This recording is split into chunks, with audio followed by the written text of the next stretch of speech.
Hello students.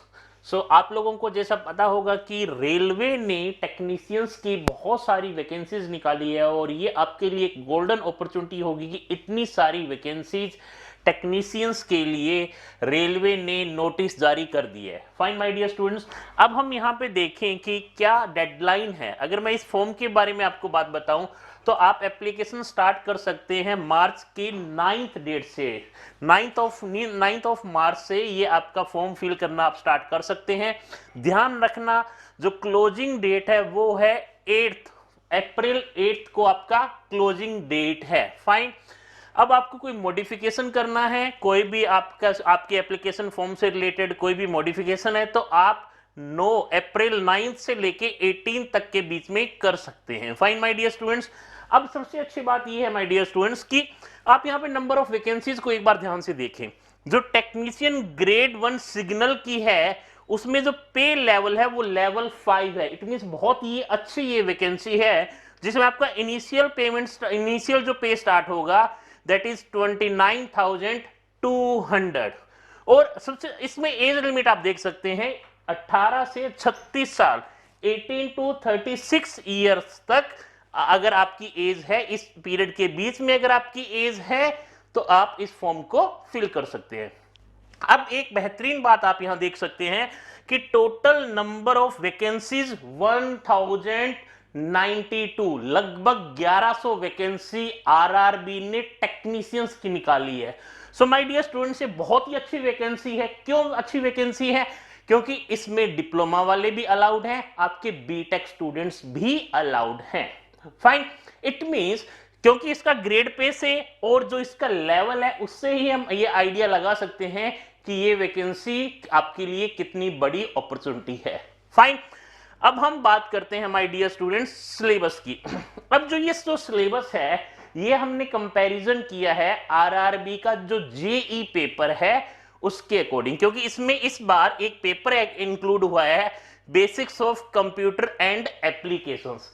और जो अगर ये इसका मैं एनालिसिस आपको करके बताऊंगा कि किस सब्जेक्ट में से, इसमें भी बहुत सारे पार्ट हैं, लाइक आपका ऑपरेटिंग सिस्टम है, नेटवर्किंग है, बेसिक्स है, आर्किटेक्चर है, इनपुट आउटपुट डिवाइसेस है, वेबसाइट के बारे में, वेब ब्राउजर के बारे में, वायरसेस के बारे में, बहुत सारा इसमें सिलेबस इंक्लूड है।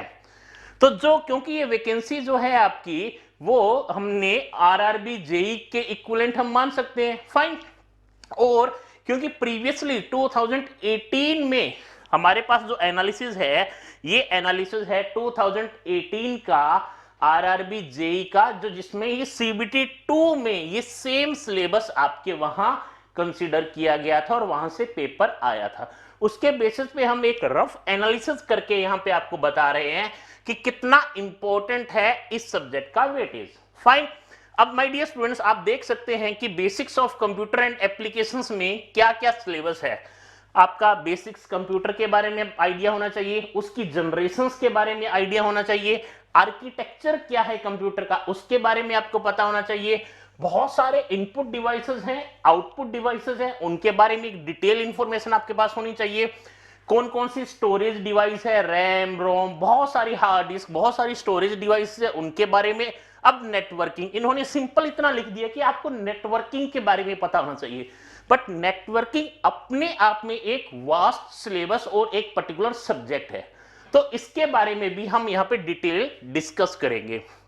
फिर उन्होंने ऑपरेटिंग सिस्टम के बारे में पूछा है जिसमें उन्होंने बहुत सारे ऑपरेटिंग सिस्टम को इंक्लूड किया है, विंडो को किया है, यूनिक्स ऑपरेटिंग सिस्टम को किया है और लाइनेक्स को भी इंक्लूड किया है। फिर बेसिक्स, आपको पता होगा कहीं पे भी जाओगे अगर आप ये basics of computer and application की बात करते हो तो एमएस ऑफिस और एमएस ऑफिस भी अपने आप में एक बहुत बड़ा सब्जेक्ट है। फिर वेरियस डेटा रिप्रेजेंटेशन, जैसे आपका बाइनरी में हो गया, डेसिमल में हो गया, हेक्साडेसिमल में हो गया, ऑक्टल में हो गया, इनको कन्वर्ट करना हो गया, फ्लोटिंग पॉइंट हो गया, तो ये भी एक इंपॉर्टेंट पार्ट है जिसमें से बहुत सारा वेटेज आता है। फिर इंटरनेट के बारे में, ईमेल के बारे में, वेबसाइट एंड वेब ब्राउजर के बारे में और डिफरेंट वायरसेस के बारे में। इवन इनमें भी बहुत सारी ऐसी हिडन चीजें हैं जो एक नाम से रिप्रेजेंट कर दिया गया है, उनको बहुत ही ब्रॉड एंड डोमेन में यहां डिफाइन नहीं किया है, बट स्टिल उनमें से क्वेश्चंस आपके एग्जाम में आप देख सकते हैं। फाइन।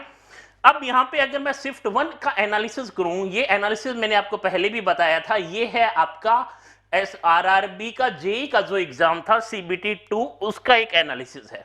उसमें आप देख सकते हैं जो लैंग्वेज से रिलेटेड क्वेश्चंस हैं, लैंग्वेज से रिलेटेड लाइक सी लैंग्वेज में इनपुट आउटपुट प्रिंट एफ का क्या काम है, स्कैन एफ का क्या काम है, रिटर्न का क्या काम है, लॉजिकल ऑपरेटर कौन से हैं, बिटवाइज ऑपरेटर कौन से हैं, इस टाइप के क्वेश्चन बहुत ही सिंपल क्वेश्चंस हैं और आप उनका वेटेज देख सकते हैं 28% वेटेज, बहुत ही ज्यादा वेटेज है ये। फाइन।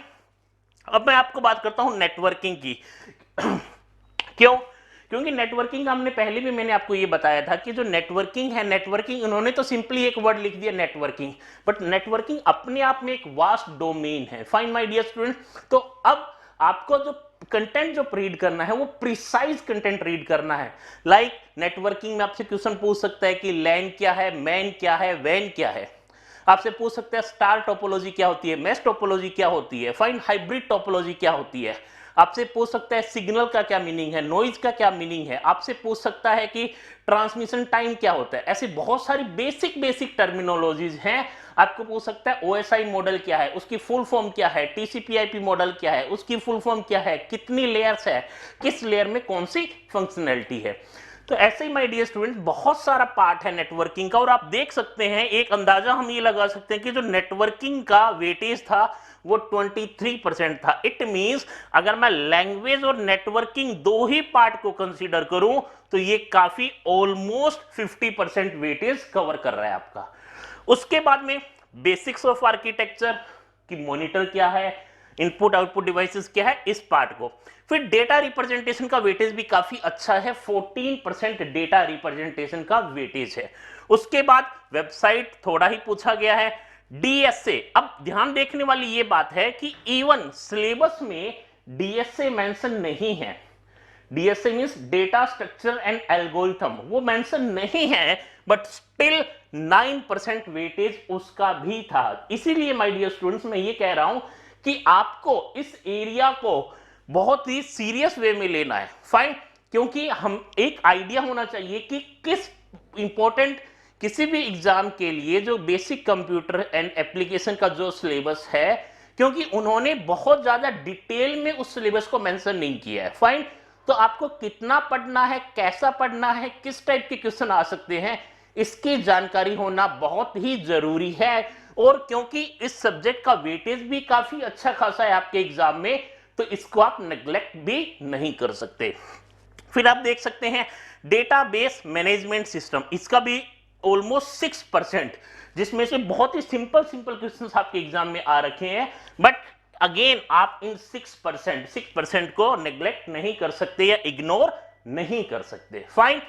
तो ऑलमोस्ट अगर मैं बताऊं तो लैंग्वेज में 10 क्वेश्चंस आ रखे हैं, बेसिक्स ऑफ आर्किटेक्चर में 5 क्वेश्चंस, नेटवर्किंग में 8 क्वेश्चंस, DBMS में 2, DSA में 3, OS वेबसाइट में 1, डेटा रिप्रेजेंटेशन में 5, ईमेल से रिलेटेड 1 क्वेश्चन, और ऐसे ही वायरस से रिलेटेड क्वेश्चंस है।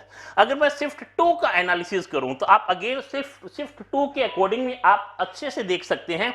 यहां पे आप देखिए एक गौर करने वाली बात है कि डेटा रिप्रेजेंटेशन का जो पार्ट है वो 24% वेटेज को कवर कर रहा है, वहीं लैंग्वेज 24, नेटवर्किंग 21। फाइन। और रिमेनिंग भी सब्जेक्ट्स को कवर किया है। इवन दो जैसे अगर मैं DBMS की बात करूं या डेटा स्ट्रक्चर एंड एल्गोरिथम की बात करूं, वो इवन सिलेबस में मेंशन नहीं है, फिर भी उनके क्वेश्चंस आ रखे हैं। Reason being basics of computer and application, ये नाम से ही ये जो सब्जेक्ट है इससे आप आइडिया लगा सकते हो कि इवन दो बहुत सी ऐसी क्वेश्चंस आपके सिलेबस में नहीं मेंशन है, बट कहीं ना कहीं डायरेक्टली और इनडायरेक्टली वो किसी और टॉपिक से रिलेट करते हैं।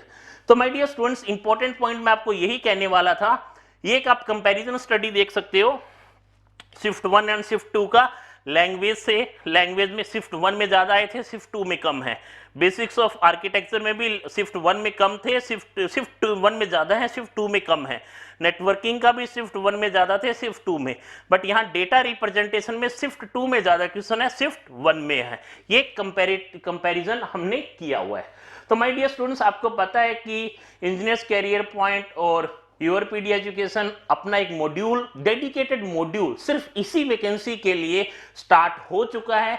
अगर आप चाहते हैं कि एक प्रिसाइज स्ट्रेटजी और प्रिसाइज कंटेंट के साथ आप इस सब्जेक्ट, इस पेपर के लिए तैयारी करें, तो आप हमारे मॉड्यूल को ज्वाइन कर सकते हैं, जिसमें आपको detail strategy, detail syllabus including test series, हर एक चीज आपको प्रोवाइड की जाएगी। आपको करना क्या है, गूगल फॉर्म डिस्क्रिप्शन बॉक्स में दिया हुआ है, आपको उस गूगल फॉर्म को फिल करना है, या फिर आप इंजीनियर्स कैरियर पॉइंट और यूरोपीडिया ग्लोबल के डोमेन में जाके, यूआरएल पे जाके, वेबसाइट पे जाके कॉन्टैक्ट कर सकते हैं। कॉन्टैक्ट नंबर हमारा गिवन है, आप हमें कॉल करिए, हमारी एग्जीक्यूटिव आपसे बात करेंगे, आपको इस जो भी हमारा मॉड्यूल है उसके बारे में कंप्लीट डिटेल इंफॉर्मेशन आपको दी जाएगी।